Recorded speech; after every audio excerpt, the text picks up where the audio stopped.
Businesses should be concerned because they could spend a lot of money in court to litigate issues that arise after the fact if they do not lay the proper groundwork to address social media concerns before they even happen. And that's the number one risk. The other risk is that you could lose access to some of your social media channels, which could cause a brand identity problem.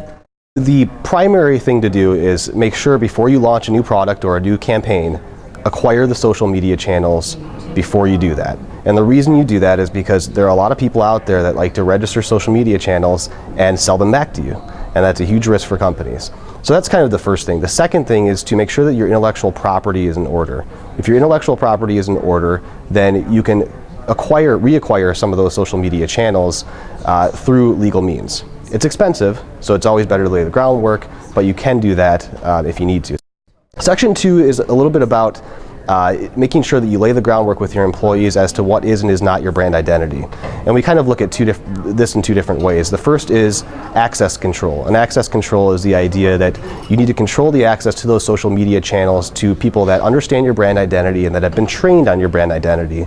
And then the second is security control, or content controls, which is acquiring content legally and making sure that when you display that content, it's done in a lawful manner as well.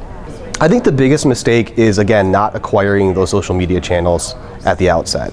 The second biggest mistake is not acquiring trademark rights or copyright rights, whatever the case may be, to enforce their rights to recover social media channels at a later date. And if they don't control those channels, then they really don't control the discussion about their brands and their brand identity, and that can cause a lot of problems. The biggest problem, however, is how you deal with criticism online, quite frankly. If you deal with criticism online correctly, you can address everything. And it really goes back to just operating a good business and doing the right thing. You have to understand your own brand identity, and you have to understand yourself and your audience. It's not okay to engage in what we call trolling.